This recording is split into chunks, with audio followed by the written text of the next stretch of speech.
在冷兵器时代，铠甲是战场上必不可少的军备物资。一副较好的铠甲能够保护士兵在冲阵杀敌时，减少战争所带来的伤害，大大提高在战场上的生还率。而在众多铠甲种类中，明光铠可谓是脱颖而出，堪称中国铠甲的巅峰之作。这类铠甲的特征是胸前与背后都有大型圆形或椭圆形甲板，是一种整体化的铁质防身甲胄。因为其胸前和背后的板甲被打磨得如同镜子一般，在日光的照耀下会反射出耀眼的光芒，因此被称为明光铠。周书蔡鼬传中有云：又时着明光铁铠，所向无前。敌人咸曰：此是铁猛兽也，皆惧避之。足见明光铠的防护之强，能令敌人望而生畏，实乃战场防护中的上品。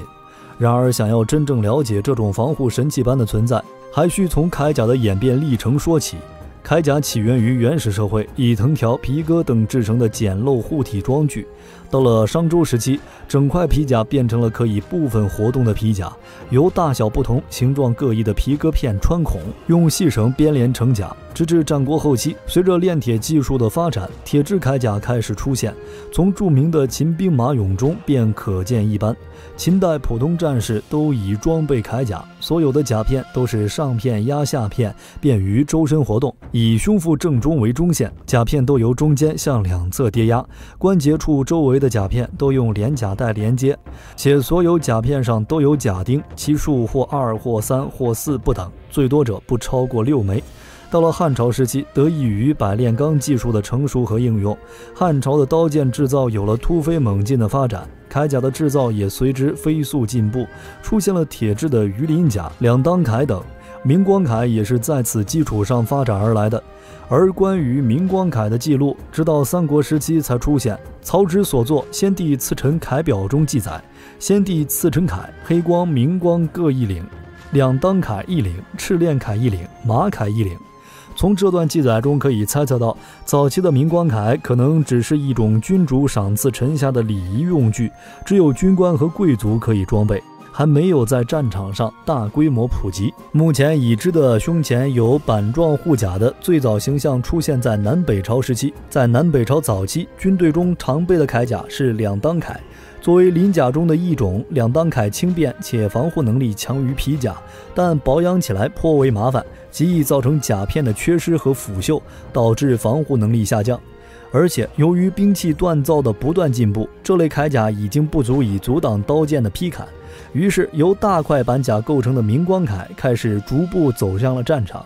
凭借其超强的防御力，这种一体化的甲胄始一出现便受到了将士的称赞，并在日后的战争中得以广泛的应用。而到了唐朝时期，明光铠才逐步走向了兴盛。唐朝作为一个积极进取、勇于开拓的朝代，由于频繁的对外战争，兵器锻造和铠甲制造工艺也随之进步，出现了闻名后世的唐刀等精良兵器。据史料记载，唐军士兵的着甲率将近60%，种类也颇为繁复，足有13种之多。而明光铠作为唐13铠之首，因其优异的防护性能，同样受到了统治者的重视。依仗着强大的国力与雄厚的财力，明光铠得以在军队中迅速的普及。此时的明光铠与之前相比，已经有了很大的变化。南北朝时期的明光铠大多只是在鳞甲的基础上添加上成块的胸甲和背甲。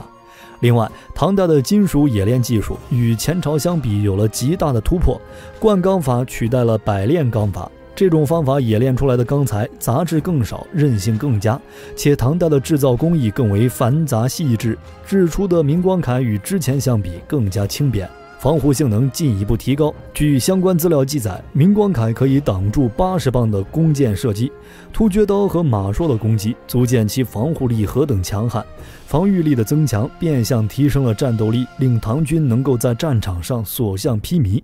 可明光铠的辉煌也就此终止。随着唐朝的崩溃消散，堪称防御之最的明光铠随之没落，鳞甲形式的各种铠甲重登历史舞台。宋代的铠甲是中国历史上最重的铠甲之一。北宋的布人甲由铁制甲片用皮条或甲钉连缀而成，重量达到了58宋斤，还可以通过增加甲叶数量来提高防护力，但是重量会进一步上升。明朝时又以山纹甲为主，其甲片多为山字形金属片组合而成，所以称之为山纹甲。清代更是大量使用棉甲，其制作方式就是在棉或者绢上用铜钉固定镶嵌大量的铁片，具有非常好的保暖效果，适合中国北方步骑兵使用。厚实的布料中密嵌的铁甲液对冷兵器和火器也有一定的防护能力。明光铠最重要的特征就是胸前有2片板状护胸，而明清时期的铠甲很多都带有护心镜，这就是受到了明光铠的影响。这样的设计保留了明光铠的精髓，提高了甲胄的防护力。既然明光铠的影响如此深远，为何还会淹没在历史洪流中，以至于现在难以得到证实呢？其实最主要的原因还是在于明光铠的制造工艺极为繁琐，相当耗费时间。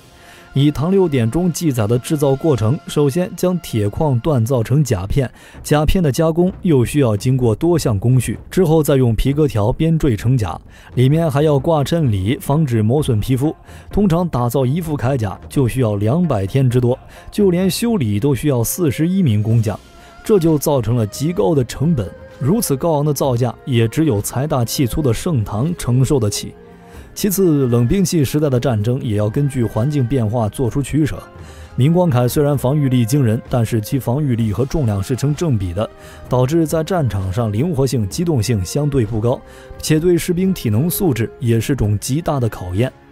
比较有意思的是，关于铠甲在古代还有这样一个说法：一甲顶3弩，3甲进地府。这句话的意思是，私藏盔甲乃是重罪，甚至堪比谋反。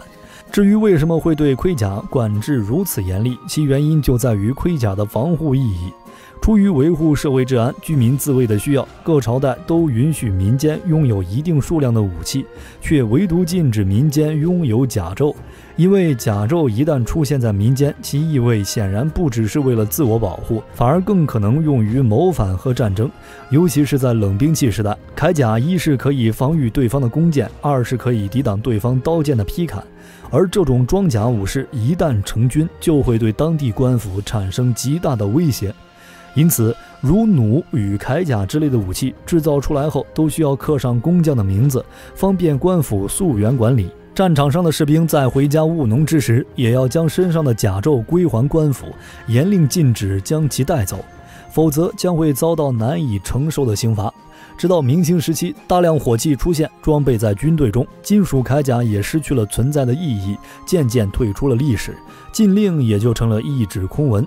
虽然明光铠早已退出了历史的舞台，但作为一个时代的缩影，它见证了整个大唐的辉煌。由于没有出土实物，现如今只能结合少量记载和一些雕塑来进行猜测复原。在如今的枪械等热武器掌管的时代，铠甲的作用也被防弹衣之类的防护用具所承载，但铠甲作为一种历史文化的象征，其意义却是无法替代的。对此，各位看官有何看法？欢迎在评论区留言讨论。感谢您的观看，我们下期不见不散。